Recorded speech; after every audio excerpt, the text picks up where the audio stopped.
Hello,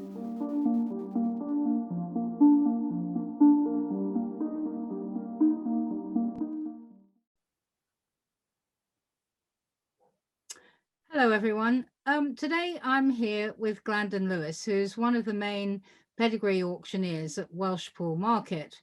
Glandon, tell me, how's it been for you at the market in the last 18 months with all the COVID restrictions? Well, first of all, the most important thing is we've got to congratulate the chief executive of our Livestock Auctioneers Association and all his staff for demonstrating from the very word go was it the 20th of March 2020 that the livestock market was so essential to remain open so that we could keep the food chain going. So what's helped us all through along is the wisdom of the man of Chris Dodds and his team, which then left us with our market doors open. We started then with a strict drop and go, which is just relaxing slightly at the moment. We were very favoured to see a reasonable trade for all kinds of fat stock during that very difficult period during March and April and May last year. And we had a very fair trade, thanking all the meat industry for their support, but it just went to show that the marketplace was so important, and competition showed that there was demand for quality meat that are produced in the UK, and that helped the job along a lot, to be honest with you. But if we hadn't had the wisdom, like I say, of Chris Dodds and his team to have pushed in Westminster to keep our doors open, I wouldn't be saying that the same words as I am saying this evening. So through and through, we have had it wonderfully well compared with a lot of other industries that do business within the UK. And tell me, during this period, did numbers go up through the market or down, or did you see a change in the number of animals coming forward?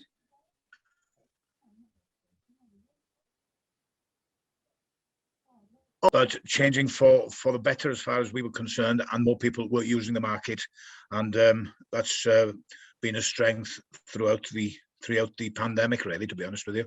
We've gone from strength to strength.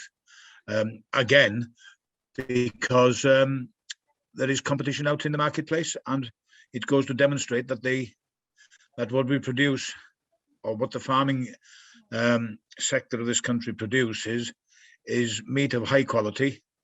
And when people wanted meat of high quality and were stopped from going out to shop and one thing or the other, they turned to using good produce, which has resulted in us having a very fair trade during the last 12 months.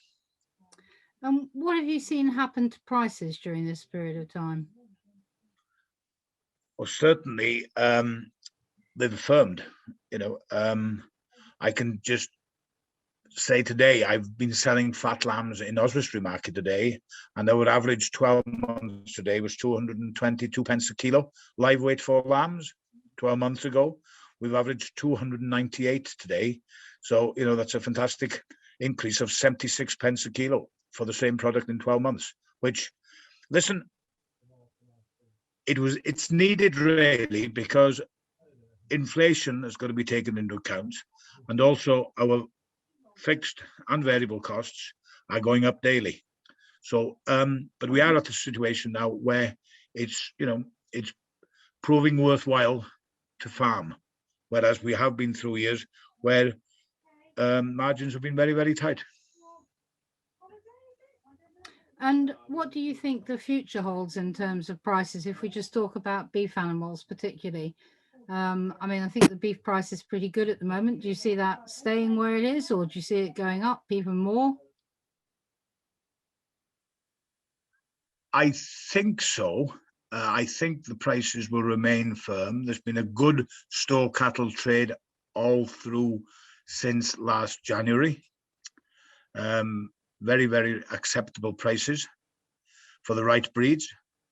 The beef, we've seen it in the marketplace averaging 230, 240, 250 place, well over the £4 barrier in the deadweight market, which is acceptable. But I think we will see the trade holding on that beef market, personally, as long as we have control over what imports come into this country, because we've got a standard of very good quality meat in this country. The suckler herd generally is getting less daily throughout the UK. So naturally, market forces come into force then, supply and demand. So the suckler herd is getting less, so there'll be less cattle bred, but we have got to be very, very careful that our politicians just don't allow any willy-nilly meat to come in and compete at a lower price. And I mean, particularly, I guess you're talking about the States and the discussion about hormone-fed beef in America and the chances of that coming in post-Brexit in a trade deal. That is a danger, and I just hope that like I say, the politicians and our supermarkets realise, like I said previously in this interview, we produce quality meat in this country, and people will pay a premium price for quality. And we'd rather not go into that. I'd much rather not go down that line of them bringing something cheap into this country and, undermining the consumer. Sure. Now, Glandon, tell me a little bit. I think you particularly concentrate on dealing with Charolais through the cattle ring there at Welshpool. Tell me a little bit about how you've seen the Charolais breed change and demand alter in the past few years. Well, I started working at Welshpool Market back in 1984. Spent 3 years in college and then came back in 1987. The breed has gone leaps and leaps forward.